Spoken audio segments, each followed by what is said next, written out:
Bienvenue sur ce tuto photophile. Pensez à vous abonner à la chaîne pour être prévenu des prochains tutos qui vont sortir. On va s'intéresser à un outil qui fait souvent peur aux débutants, c'est la plume. C'est celui-ci. La plume, en fait, ça vous permet de créer un tracé que vous allez pouvoir convertir ensuite en sélection. On l'utilise par exemple pour sélectionner un personnage et on appelle ça le détourage. Je vais pouvoir sélectionner ce personnage et aller le coller par exemple sur une autre image. Le problème de la plume, c'est que ça demande un certain entraînement.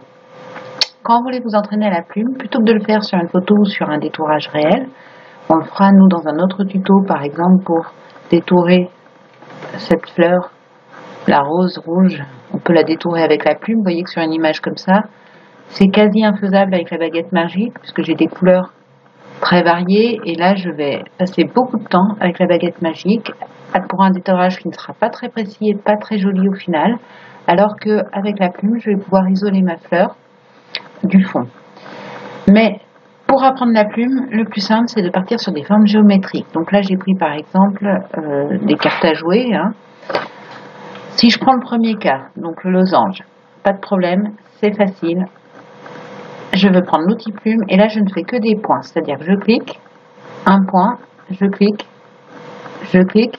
Vous voyez que je me place un petit peu à l'intérieur de l'objet parce que sinon je vais avoir une petite bande blanche qui va se voir au final dans ma copie. Donc là on ne peut pas faire plus bête, je suis revenue, j'ai cliqué sur mon point de départ, il faut toujours fermer votre tracé. Ensuite il faut afficher la palette tracé, tracé de travail, voilà. Toujours penser à mémoriser le tracé, parce que si vous en démarrez un autre sans avoir mémorisé celui-ci, vous risquez de perdre le premier. Pour mémoriser un tracé, je fais un double clic dessus, je vais l'appeler losange, voilà, et ensuite, je vais convertir ce tracé en sélection. Pour ça, j'ai ici le petit outil, convertir en sélection. Simplement, je maintiens Alt, parce que je veux pouvoir mettre un contour progressif. Sur des images haute def, vous pouvez partir sur un contour progressif de 1 pixel. Donc là, je mets 1 pixel, je dis OK. Vous voyez que mon tracé devient une sélection. À partir de là, c'est une sélection comme si je l'avais fait au lasso polygonal. Évidemment, dans un cas comme ça, le lasso aurait été tout aussi utile que la plume. Je copie, CTRL-C, et je désélectionne ma sélection, CTRL-D, je colle. Voilà, j'ai mon deuxième carreau, vous voyez, à côté. Quand je colle, ça va faire un calque que je vais donc supprimer pour pouvoir retravailler sur les autres formes. Alors, quand c'est des objets géométriques, donc pas de souci, et la plume n'a pas plus d'intérêt que le lasso polygonal. Par contre, si je m'intéresse à des formes qui ont des arrondis, la plume va être beaucoup plus efficace que le lasso, même le lasso libre, car le lasso libre, il faut être très précis en dessin, ce qui n'est pas mon cas. Donc ici, au lieu de faire juste un clic, je vais faire un cliquer-glisser. Voilà. Quand je fais un cliquer-glisser, vous voyez, alors on voit peut-être pas très bien sur la vidéo, je vais zoomer un petit peu. Ça a posé un point et deux lignes directrices qui correspondent en fait aux tangentes. Il n'y a pas besoin d'être fort en maths pour savoir utiliser les courbes de Bézier. Ça s'appelle des courbes de Bézier au passage. Ici, j'ai donné la direction que va prendre ma courbe au départ. Je vais aller mettre un deuxième point directement ici et je vais tirer comme ça vers le haut jusqu'à ce que la courbe, vous voyez, s'adapte à mon objet. Ensuite, pour la courbe suivante, qui va donc repartir vers le bas, il faut que je modifie cette tangente que j'ai dirigée vers le haut. Pour ça, je maintiens Alt et je vais l'incliner, voilà, pour la faire repartir dans le sens suivant, c'est-à-dire par là. Vous voyez, c'est le départ qui compte. Ici, je vais me poser... Alors, là, je zoome un peu, c'est pour que vous voyez, mais en fait, on n'a pas besoin d'être aussi zoomé. Pareil, même principe que pour le carreau, je me mets à l'intérieur un petit peu du dessin. Pareil, je clique et je fais glisser directement. Je vais poser un point, par exemple, ici. Je clique et je fais glisser. Je regarde à chaque fois l'arrière de ma courbe. Là, j'ai pas besoin de changer de direction pour la suivante, parce que, vous voyez, elle longe déjà la forme suivante. Donc, je lâche simplement comme ça. Je vais me mettre là, même chose, je clique et je fais glisser tout en gardant l'arrière. Même chose pour la suivante. A priori, je n'ai pas besoin de changer celle-ci de direction. Je vous rappelle que si je voulais la changer, on le verra en haut, hein, il faut le faire avec la touche Alt. Et je vais aller poser un point, on va tenter un point directement ici. Voilà. Là, je suis bon. Là, par contre, il va falloir que je change la direction de la suivante. Donc, je maintiens Alt et je la redirige, voilà, dans la bonne direction. Je continue comme ça. Si je me suis trompée, par exemple, ce point-là, vous voyez, je l'ai mis un petit peu trop à l'extérieur. Je maintiens majuscule pour le redéplacer un petit peu. Voilà, de même. Ici, avec majuscule, vous voyez, mon curseur forme de change, je peux rediriger un tout petit peu ma courbe pour qu'elle soit plus précise le long. Voilà.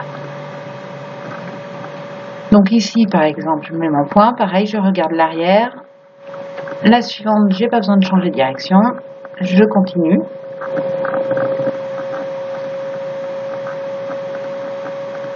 Voilà. Celle-ci, par expérience, je sais qu'elle est un peu longue, donc je vais la ramener un petit peu. Ici, là, il faut que je change de direction, donc je maintiens Alt et je descends ma tangente vers le bas. On va mettre un point ici.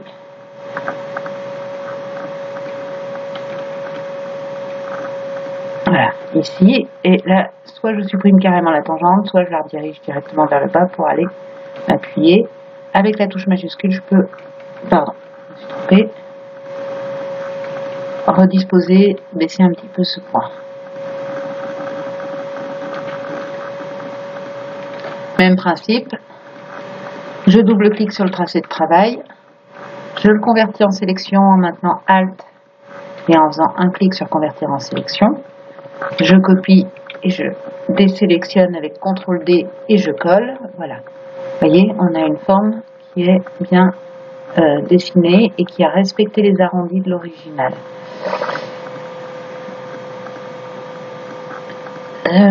Si on le fait encore sur par exemple celui-ci, alors après avec la plume, il faut savoir que il faut vous entraîner. C'est pour ça que c'est plus simple de partir sur des formes géométriques comme celle-là, des formes géométriques qui ont a priori pas mal d'arrondis, parce que de partir sur une photo.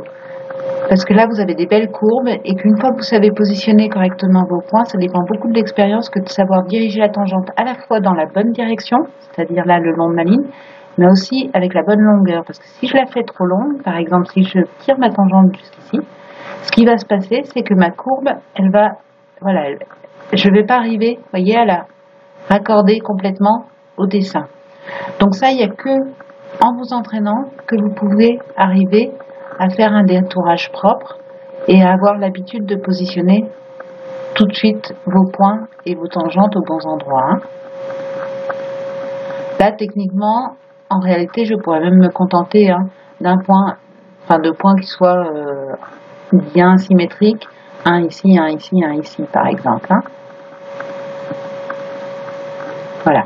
C'est une technique qui a l'air longue, mais au final, quand vous aurez l'habitude de le faire, vous verrez que pour certains détourages, non seulement vous allez gagner du temps par rapport à d'autres techniques comme la baguette magique et autres, mais surtout, vous aurez des détourages qui seront beaucoup plus précis, beaucoup plus jolis, qui respecteront beaucoup mieux les formes. Donc pour les personnages, quasiment, pour tout ce qui est être humain, que vous voulez déplacer d'une photo à l'autre, quasiment on n'utilise que la plume, sauf éventuellement si vous avez des zones qui ne sont pas nettes, par exemple des cheveux.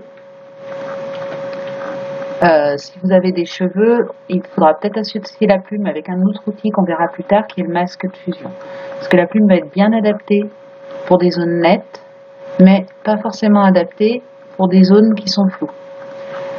Donc ça, c'est le détourage, le vrai, entre guillemets, détourage, qu'on utilise majoritairement dans les montages photos.